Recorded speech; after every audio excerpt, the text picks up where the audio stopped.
When they realize, the smart one, that the pace of technological change is faster than the decision-making process, which is very slow in many companies, they have to overcome it. The pace of decision-making in corporates has to be faster than ever. Otherwise, your competitors are not waiting.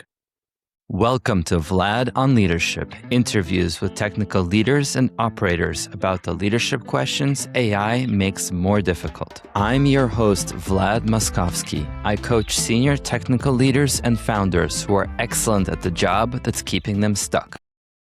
Hello, Itai. Welcome to the show. I'm so glad to have you here. Hi, Vlad. Thank you for inviting me. Tell our audience, who are you and what do you do in the world? So after 15 years as an entrepreneur running different startups, I was moving to the other side and was heading the innovation activity of Amadeus in Israel. And then launching actually my own consulting firm and helping giants, big corporations, governments to remain relevant in a chaotic time of rapid change by collaborating with a startup. The methodology is called open innovation. And this is actually what I do. Help these giants to keep being relevant or at least to survive in a time which is absolutely a challenge by collaborating with the most cutting edge technologies and actually help these giants to change their DNA, the corporate mindset, which is most important. I really love that you're bridging this background of you started in the startup world, then you went to work for the giants, and now you're bringing them together as a bridge. Yeah, actually, part of my job is actually to translate the lingo so each of them would truly realize what the other side is meaning, because in many cases, they are not talking in the same lingo, in the same language, and they're missing. So, and my job, my role is to make things move fast, because if you do not move fast these days, you become irrelevant. Tell me, what is your favorite part of what you do? The favorite part is to engage the corporate leaders, the corporate C-level executives and mid-level, engage into the process. So this is truly what I really like. And this is where I'm really happy to see the results, because, to find the startups for the corporates, so those startups that truly solve their pains, that's the easiest part. I mean, 10% of my time, by 90% of my time is to make these two parties engage with each other and move toward the same direction as fast as possible. In order to make it happen, the main challenge is to engage the decision makers, to engage the corporate people. Otherwise, it's a mess. Nothing happens. And there's just frustration. So what is it that makes engagement so difficult? I mean, I imagine that they're very engaged in their own business. So is it that it's part of it for them to see the value in what the small companies can offer? Or is it just they're so full that they don't have time? Like, what is it about engagement that's so difficult? I imagine that you like the difficult challenges, and that's what makes you come to life. So what's the challenge there? Corporate and startups are different cultures, different type of people. I believe in most cases, most of the corporate people have never spent a moment in a startup, and many of the entrepreneurs have never spent a moment in a corporate. So they're moving in a different ways. The sense of urgency is totally different. Corporate people are so busy with their day job, and suddenly you're asking them to stop or to add another task, which is in high priority, and to engage with someone who is totally different. In one of the cases, I gave a lecture to a financial institution, and I was pitching to the investors, to the investment division there, investment team. And there were like 70 people there, and I was trying to explain them the difference between them and entrepreneur. And I asked them a very, very simple question. When was the last time you haven't got your salary at the 10th of the beginning of the month, at the 10th day of the month? You know what was the answer? It's not the 10th. It's the first day of the month. And I told them, you're speaking now to someone that when I was running a startup, I was not getting paid for a year and more. My employees were not paid for 6 months. I mean, when I was really on the edge, the startup owed me over $250,000. And they were in shock. What was their answer? The answer, what the way the answer to that was, are you crazy? How come you didn't cut the losses after 10, 20, 30K? And the answer was, yes, entrepreneurs are crazy. They're willing to take risks which you are not willing to take. And this is just a symbol and a really example, a little example of the difference between the entrepreneurs that are willing to take crazy risks, crazy, seriously crazy, and corporate people that are paid every month, every first day of the month. And, they have their job. If they do it, everyone is happy. And actually, this is true till a certain thing. I mean, these days, I think even corporate people start to feel the sense of urgency, and they feel like the tech is all around them, and the agents and the AI, the Gen AI, and everything is like kind of a challenge, and you need to know how to handle it. So I think they start to feel the stress, but it's not yet like a starbist. Okay. So in some ways, actually, the AI acceleration, let's call it, is actually making the people that you need to convince a little less comfortable. I agree. Absolutely. One of the and best that's in your things. benefit. Yeah. And the last 3.5 years, since GPT came to our life, it's different time. And before GPT came to our life, it was more challenging for me to convince the decision makers that if they will keep on doing tomorrow that brought them to success, if they will keep on doing tomorrow what they've been doing yesterday that brought them to succeed, they thought it's enough. And I told them, no, it's not enough. If you've been doing something, now you have to change it. You have to do better. You have to open your mind. You have to integrate new technologies. It's not enough to continue with the same route, doing the same things that you did yesterday that actually brought you to succeed. These days, it's easier for me or less difficult for me to engage them, to make them convinced, to make them change the way they treat the challenges. I'm talking about the decision makers, but also about the mid-level, because the mid-level executives realize these days that if they will not adopt innovation, if they will not use new technology, they, as individuals, as employees, will become irrelevant, either at the same company they work for, but also in other companies they will apply in the future. Because these days, no one is going to hire an employee that doesn't really work with the cutting edge technologies, with those GPTs and others, with the Claude and others. So yes, I agree. The sense of urgency now is more than ever, and everyone realized that, the top executives and the other employees. So it seems that right now, if people are feeling the urgency, there's a level of attachment within the leaders. An attachment to maybe the way we've always done things, or an attachment to a way of being or a way of doing, or a way of operating or an operating model. So tell us a little bit about what does it take to be less attached to what's it like for the leaders who need to almost let go a little bit of who they are and what they've done? It's very difficult these days to run a company, to run corporates. Very difficult, because reality requires those leaders to change totally what they used to do. And the way they treated, the way they managed, they have to allocate much more time for strategy, for making the corporate engaged, for taking decisions in a very short time with respect to the new business model, to the impact of the new business models. We've just seen few weeks back, Salesforce CEO announcing everyone that as of now, Salesforce are going to serve AI agents, not employees. This is dramatically. And the fact that such a CEO was able to take such a dramatic decision, to lead such a dramatic strategic change, really means a lot about him. He's a super talented, but most of the CEOs, most of the leaders find it very difficult to make such a dramatic change in such a short time. But when they realize, the smart one, that the pace of technological change is faster than the decision-making process, which is very slow in many companies, they have to overcome it. The pace of decision-making in corporates has to be faster than ever. Otherwise, your competitors are not waiting. So you have to react. You have to truly understand the ecosystem and where it really moves. And it's tough. I agree. It's tough. But with the right innovation perspective, I think we can overcome the challenge. So you're talking about two things. You're talking about the speed of decision making, and you're also talking about spending more time being strategic. Yes.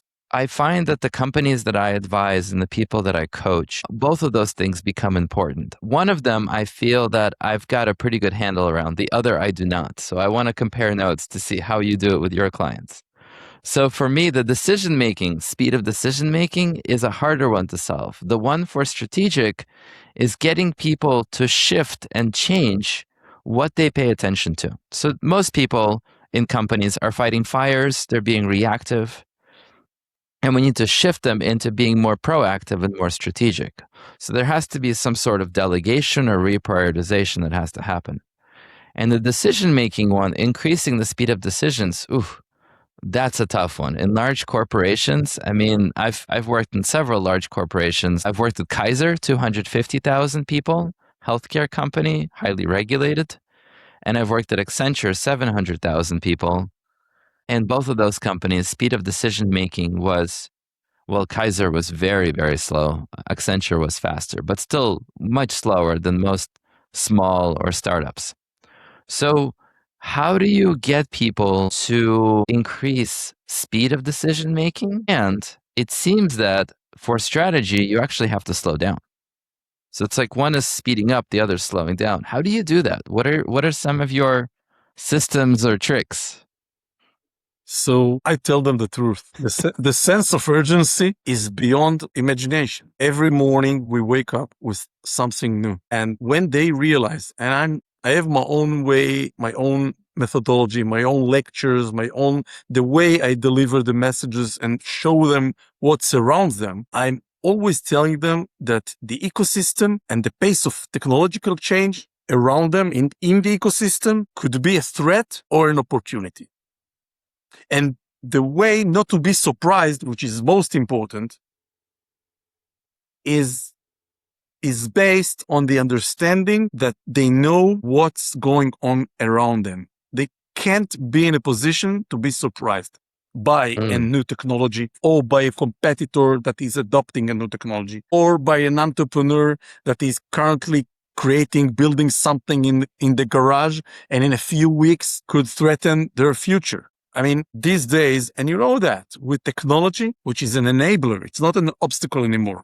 Technology is on the shelf, and smart people can take an advantage, use this technology, and build something new that will threat your company. For an example, you can take Base 44, that after 6 months, with a single entrepreneur, was able to build a tool that helps you to build an application or a website or anything in a single line of prompt.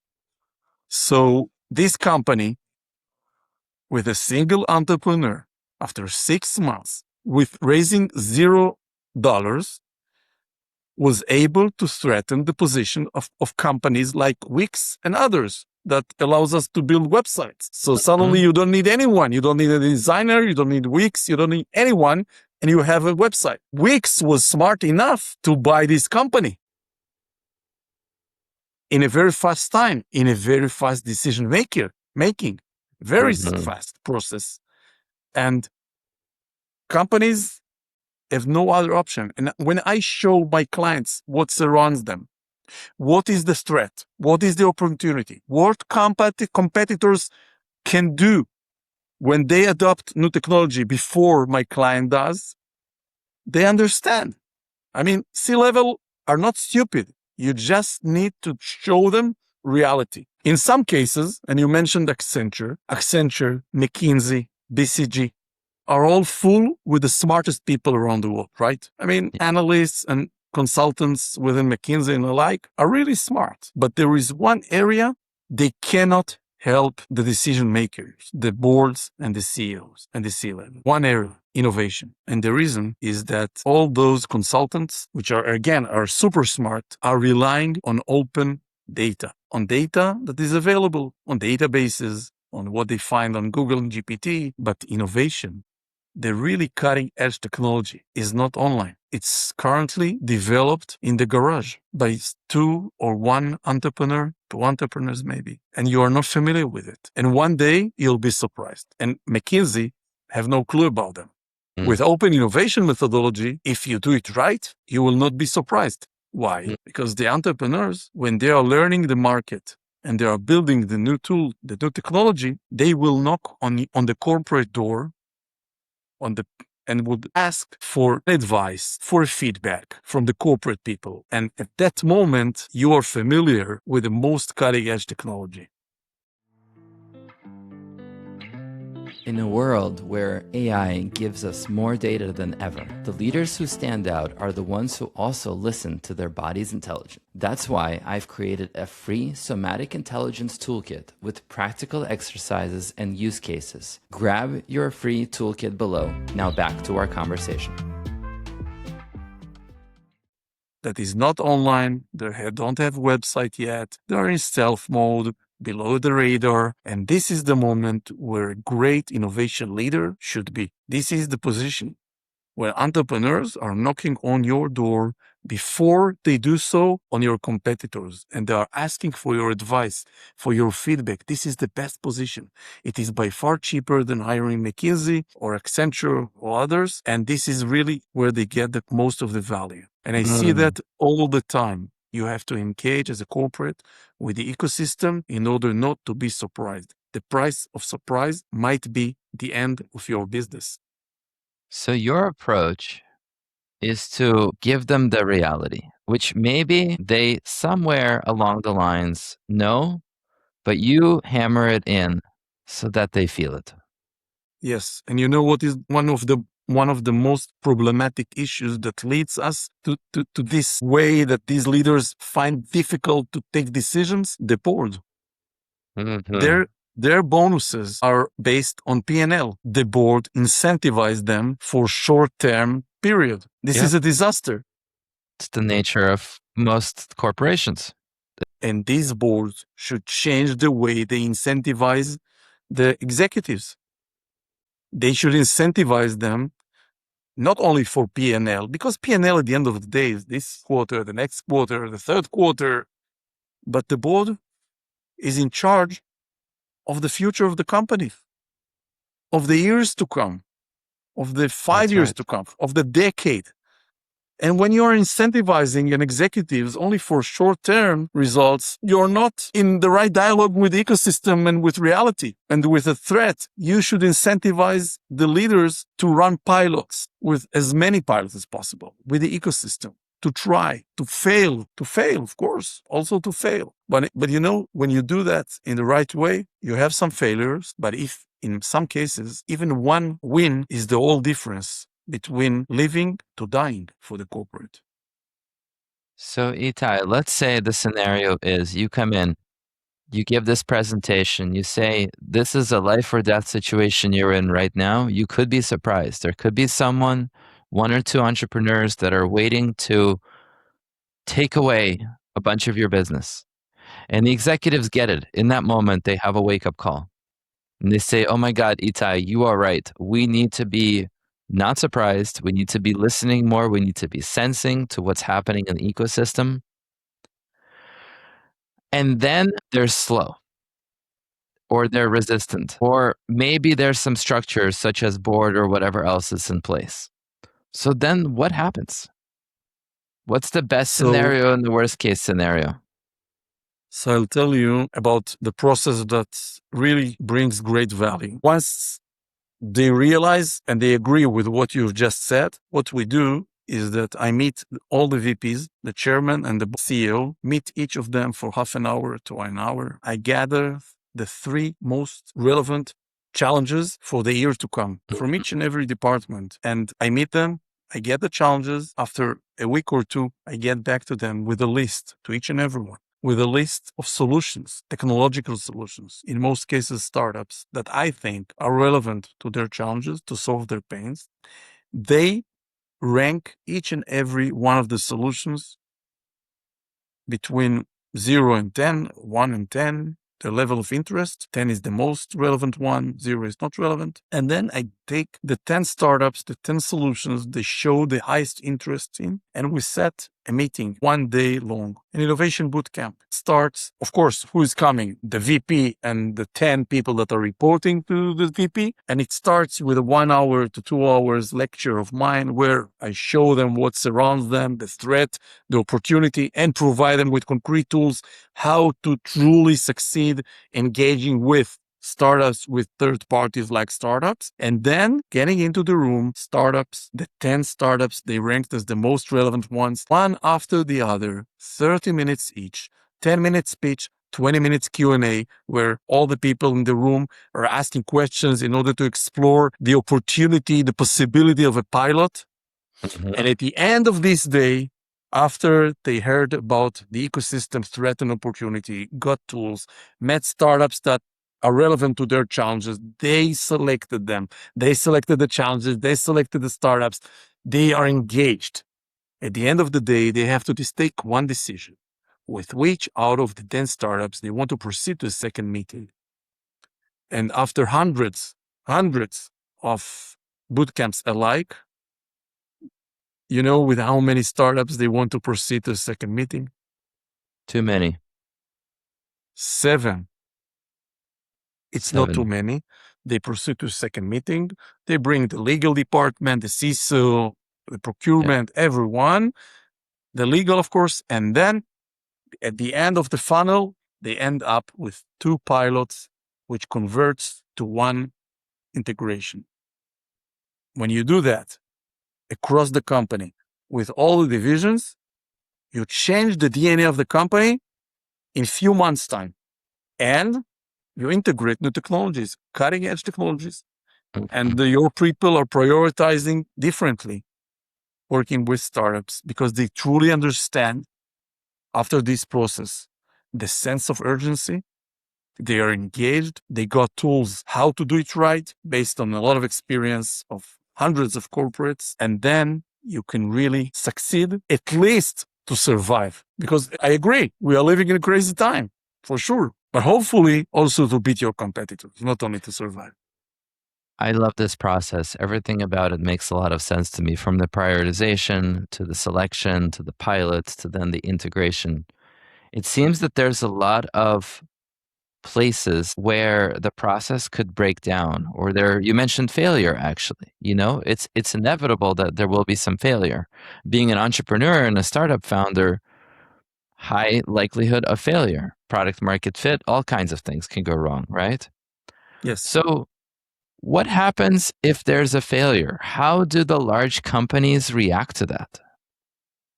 So after 10 years, I can tell you that most of the failures, most of the pilots that were not succeeding, it happened not thanks to the failure of the startup, but due to the not enough commitment of the corporate mid-level management.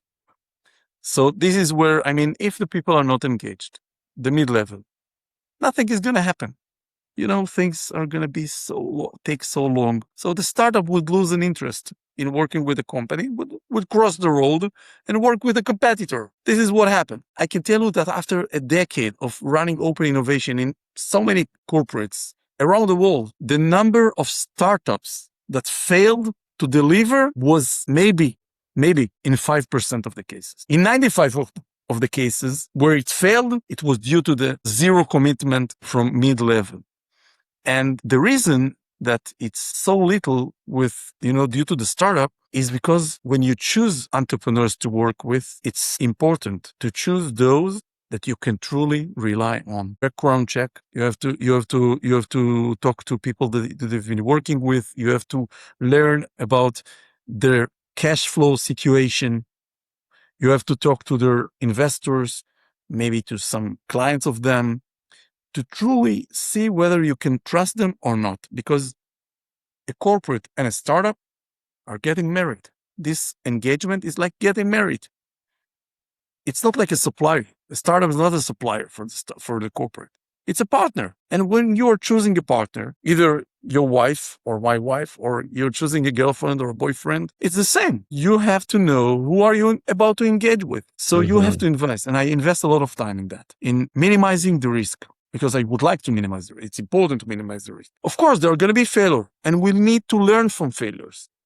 But it shouldn't be an excuse that there is a risk. There is a risk of failing with a startup. Yes. But it shouldn't be an excuse for not trying. And on parallel to that, we should minimize the risk, of course. And I do that. Of course, it's super important. Super important. That makes a lot of sense. I'm interested for a moment to talk about the inner worlds of the leaders, the C-suite, the VPs that you're engaging with. What kind of changes have you seen as a result of doing open innovation? I'm just curious, I could imagine someone who's been working a corporate job for a long time, VP, C-suite, they're suspicious of open innovation. They're suspicious of startups. Maybe it's not even on their radar. And then suddenly they get to have this experience. They become more open, they listen more. In the best of times, what happens to them as an individual? So, the way I measure whether I succeeded or not within the process is if those C-level executives are approaching me and tell me, Itai, during the weekend, I met friends of mine, and one of them is working for a startup. Maybe the solution that they develop could be relevant to our company. So I treat the corporate individuals, the corporate employees, as sensors, like sensors for technology. Imagine a corporate, you've been working for a corporate with 700,000 employees, right? It's 700,000 sensors.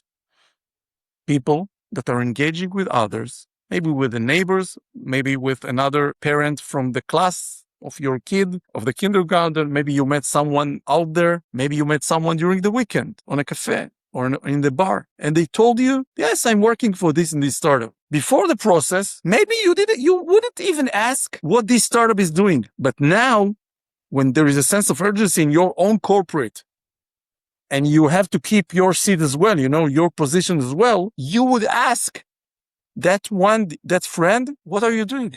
Curiosity. Could it be valuable from a company? And then if it is, they approach me or the innovation leader within the company and tell him, hey, we met this company. Maybe that could be relevant for one of our challenges. So this is the mindset change. You open your mind. You are more curious. You have more the fear of missing out, the FOMO, rather than the ego, motivated by ego. That's the opposite, the NIH.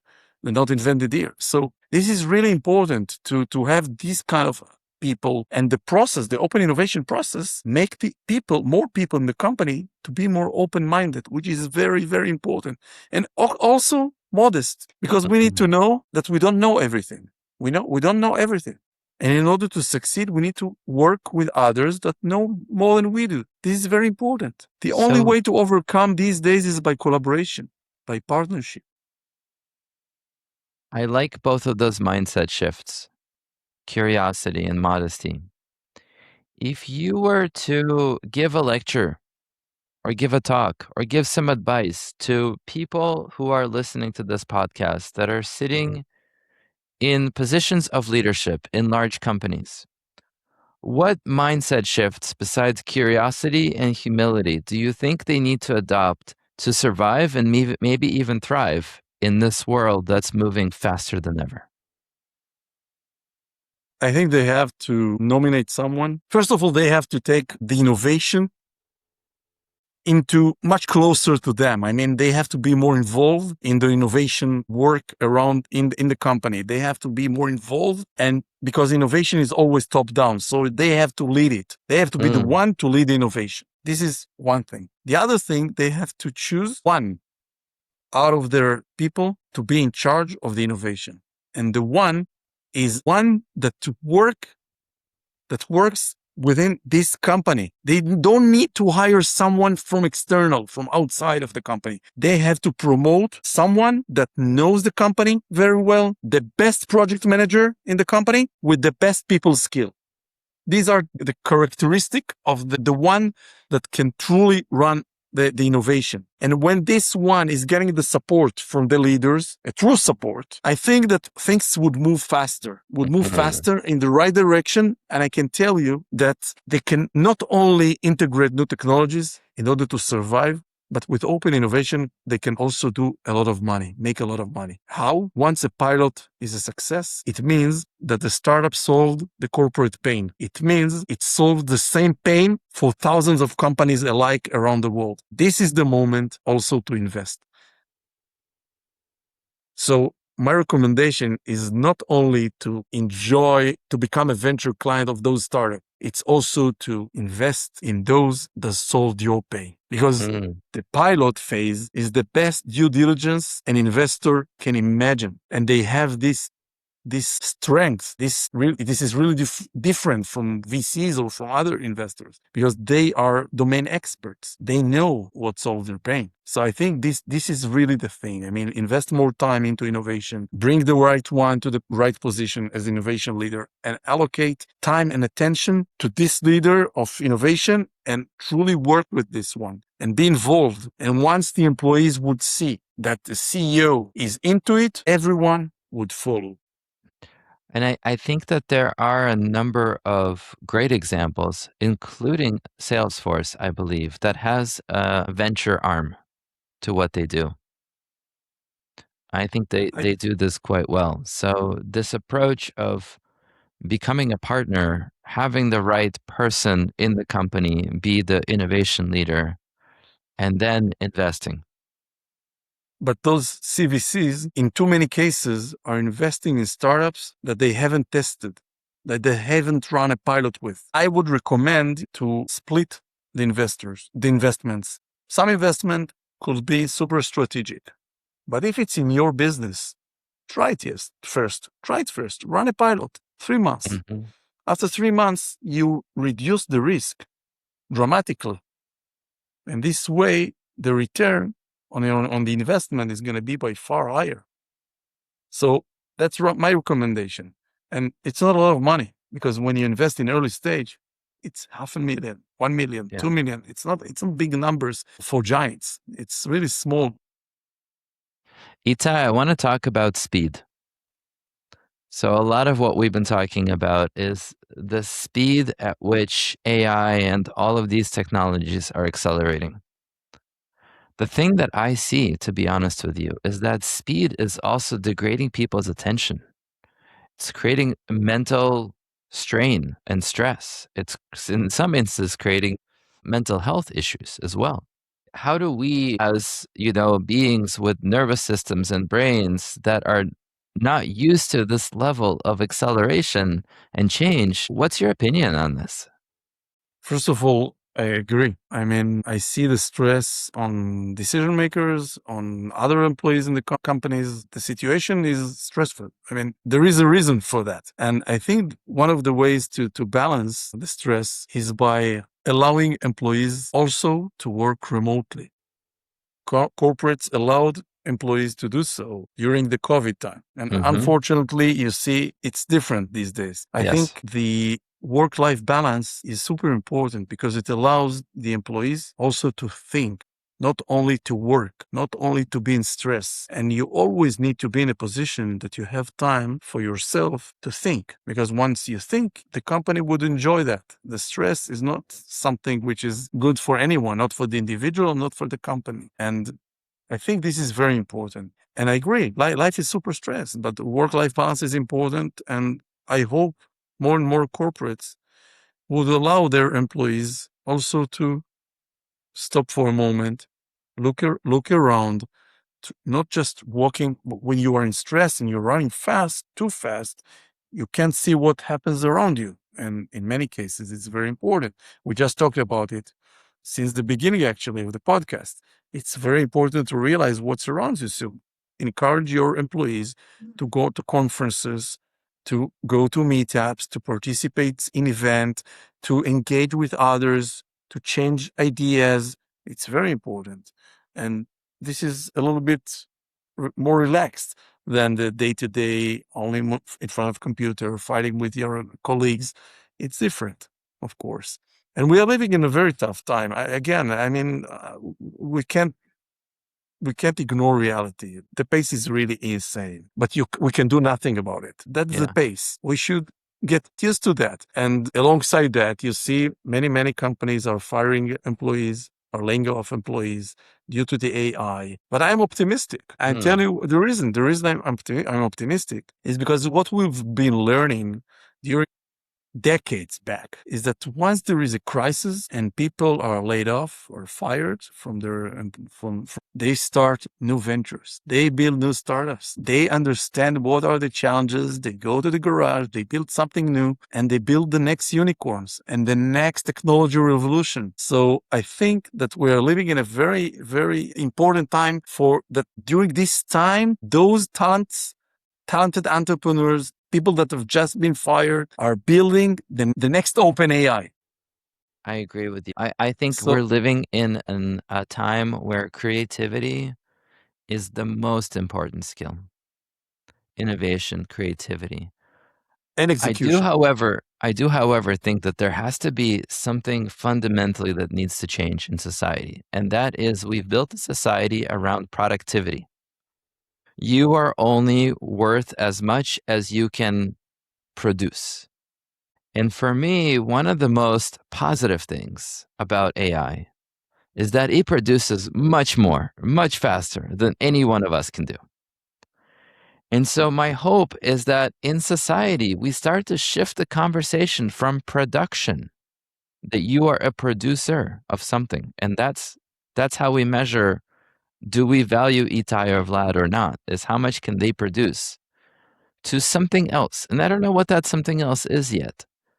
But that's my hope, is because if you are a producer, then the push is, well, now you have a new tool, produce more. Something changed, produce more. Can you produce more? So in a And way, with it's a very extractive world, essentially, that we live in, is we are trying to extract production value. And in my greatest hopes, we shift to something else. And I don't know what that is yet. I don't know what the language is, but I wonder if creativity is a part of it. creativity is for sure a part of it. And, when GPT came to our life and the agents and so on, we were under the assumption that we will have more spare time, more free time, right? Because we are going to be more effective. We have certain jobs to do, certain tasks to do. We are going to do it in half the time. So half of the day we can go to the beach, right? And how many Practically. people is that true for? Yeah. So practically, it's not the case. I mean, I can tell you that since GPT came to my own life, I work harder. I mean, I produce more. That's true. But I work harder. And I really hope that what you've just said, so we're going to have this balance and more calm life, more relaxed life, and let the agent win. But, and we can live a little bit without stress and live longer.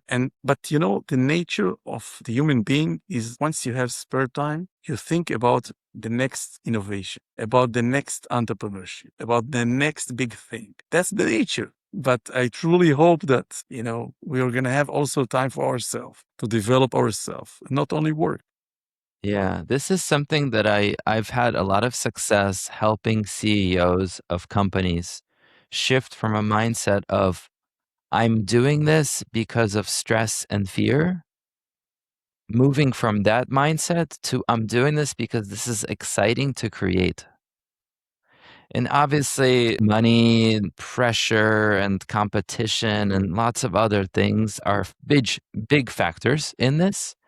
But if you can shift from being fear driven to being creativity driven, suddenly you can put in the same 8 or 10 hours, but you will not be left drained at the end of the day. You will be energized. And you won't have a problem going and spending the afternoon playing with the kids or doing something fun with your friends or with family because there's no fear or stress. There's no fear of missing out then. It's just the creativity that's pouring out of you that makes you excited, that helps you get up in the morning and look forward to the next day.